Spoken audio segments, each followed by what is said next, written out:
And inevitably, one will walk into the room and say, does this outfit make my butt look big? Now, I have learned from personal experience, the answer to that question is always no.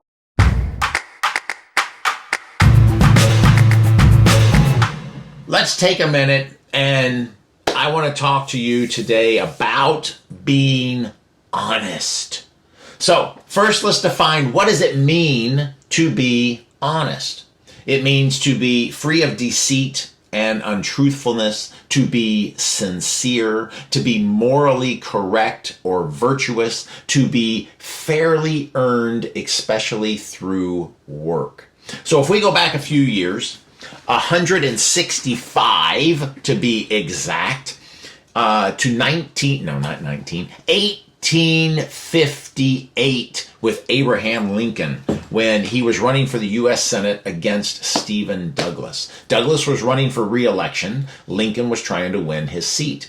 Douglas said this, which I doubt that you would hear any politician say this about an opponent today. He said, "He is the strong man of the party, full of wit, facts, dates, and the best stump speaker with his droll ways and dry jokes. He is as honest as he is shrewd, and if I beat him, my victory will be hardly won." So I don't think you would hear that today, right? I mean, that's kind of a compliment to the guy, saying, hey, he's an honest guy. So even Lincoln's opponents called him honest. It was something that Lincoln prided himself on. In some of his writings, Lincoln said, "Resolve to be honest in all events, and if in your own judgment you cannot be an honest lawyer, resolve to be honest without being a lawyer." He tried to be upfront and honest in all aspects of his life. So just to finish the little story, because I like history stuff, so just to finish a little history lesson here of going back from 1858 election, Lincoln lost that election. But with that loss, he made a name for himself. Now, if we go back to the 1830s, there were two main political parties. There was the Whigs and there was the Democrats, okay? In the 40s and the early 50s, the Whigs started a bunch of infighting, and so the Republican Party came in, and in the early 50s, they were able to get the anti-slavery portion of the Whigs to come join the Republican Party. And so they kind of formed this new party, the Republican Party, and they asked this guy Lincoln, who just had this big debate in 58, they said, hey, we're gonna go out on the National Stadium here, and we wanna see if you want to run as our person to be president. And so Lincoln became the first Republican president for the party in 1860. And now I have a talk on perseverance that includes a lot of Lincoln's life and what he went through, but that's for another day. So let's talk about another president, George Washington. Legend has it that George Washington's father asked him whether he had chopped down the cherry tree. And young George said, "I cannot tell a lie. I did it with my little hatchet." Now, we don't know if that's true. We don't know if it's fiction. But this is how we should be living our lives. Stand by what you do and say. So if you ever watched Seinfeld, are there any Seinfeld people out there, okay? You know that you could be like George Costanza. When George got a job, finally got a job, and was working at the office, and he ended up having sex with the cleaning lady.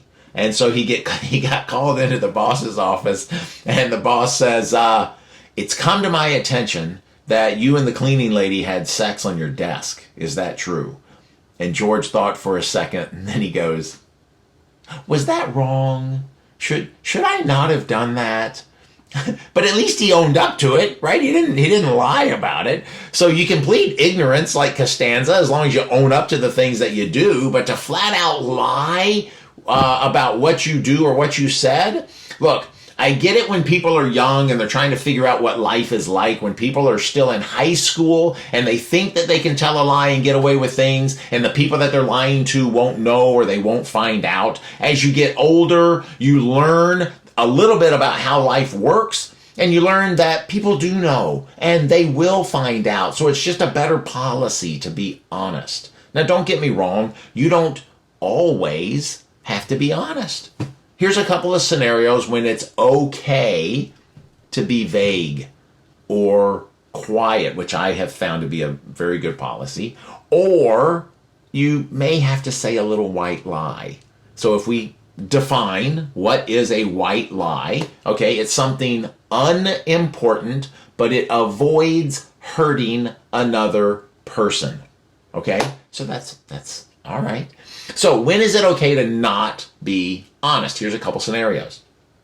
So if somebody asks you a personal question, whether you're at work or whether you're out with your friends, you don't have to be an open book. You can not answer. You can be vague. You don't have to reveal too much about your personal life to anyone, right? If someone cooks you a meal and you don't like it, you don't have to hurt their feelings.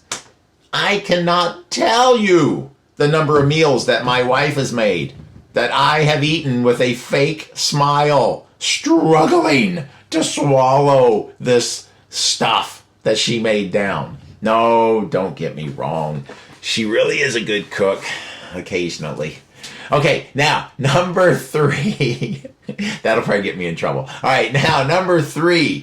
And I have to give you a little backstory, a little bit of history on my family. So, I'm surrounded by women. I have my mom. I have 3 sisters. I have my wife. She has 4 sisters. I have 2 daughters. I have 6 nieces. I have 3 great nieces. And I have a granddaughter. So when all the family gets together, it is a lot of women. And inevitably, one will walk into the room and say, "Does this outfit make my butt look big?" Now, I have learned from personal experience, the answer to that question is always no. You don't want to be partially honest with a, well, don't do it. If your significant other comes out, woo, sexy, that'll get you brownie points. Anything else and you're liable to be sleeping on the couch. All right, so let's talk about a few reasons why it's best to be honest. So I got about 9 things here as far as why it's best to be honest. So number 1, it shows a lot about your morals and your character. One act of dishonesty, let alone multiple acts of dishonesty, and people may start to doubt your intentions. Number 2, if you're honest, it just makes life easier. You don't have to remember what you said. You don't have to remember who you told. Being dishonest causes stress, anxiety, frustration. And for me personally, I already have a hard enough time sleeping. I sure don't need added stress about what I said to who. So number 3, it makes you reliable. If you're honest, people learn that they can trust you. They can count on you, and you show people that you value the relationship that you have with them.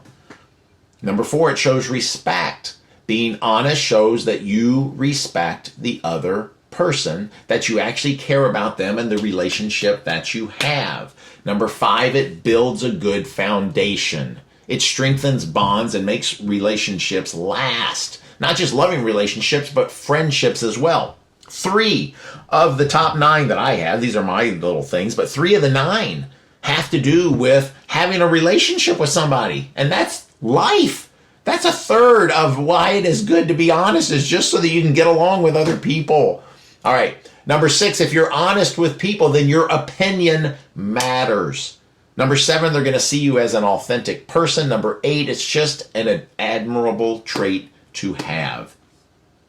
And number 9, Being honest makes you a consistent person. You have an overall consistency with your character, who you are as a person, and this benefits your reputation. So my wife and I, we love to watch the reality shows. I love watching how stupid people are. But on these shows, you'll hear people say, oh, I'm just keeping it real. To a point, I will agree with that. But you don't have to keep it so real that you just hurt another person's feelings. That's not keeping it real. That's just being mean, right? So I have a talk that I give about living your life with no regrets. And I'm not going to give you that talk, but I am going to give you this little section because I think it relates to that. So one night when I was probably 14 years old or so, a freshman in high school, my dad came in to say goodnight.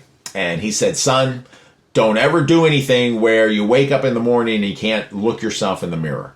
And I thought, okay, good night. I'm like, that was weird. So I played basketball at the time. My basketball coach at the end of every practice would spend the last 5 minutes and talk about life. And this became my favorite part of the practice. Well, one day he gave us a poem that was titled The Man in the Mirror. And this was maybe a month or so after my dad had said goodnight to me. And I thought, wow, this is very similar to what my dad said to me. Maybe I'm supposed to learn this. So I memorized the poem. And this was over 40 years ago. And I think I can still say it from memory. And it says, when you're looking for your goal in the world of sports and you play in the big game that day, just go to the mirror and look at yourself and see what the man has to say. For it's not your family, friends, or coaches whose judgment you must pass, but the fellow whose verdict counts most in your life is the one looking at you in the glass. Now, you may get lucky and play in the big game that day and think you're a wonderful guy, but the man in the glass says you're only a bum if you can't look at him straight in the eye. For he's the fella to please, never mind all the rest, because he's with you clear to the end, and you've passed your most dangerous, difficult test if the man in the glass is your friend. You may fool all the world down the pathway of years and get pats on the back as you pass, but your only reward will be remorse and regret if you've cheated the man in the glass. So, is it worth it? Look, you can't stay in business if you're not honest. You can't keep friends if you're not honest. So absolutely, it's worth it. It's better to be honest and have someone get upset with you and then work through that. Because if you're dishonest and they get upset with you, how do you work through that? How can they believe what you're saying after that? So I'm going to agree with the statement. Honesty is the best policy. If you haven't already, be sure to subscribe to the channel so you don't miss our weekly videos. Don't let anybody tell you that you can't reach your goal. That goal may be the very reason you were put on this planet. If you made it this far, smile.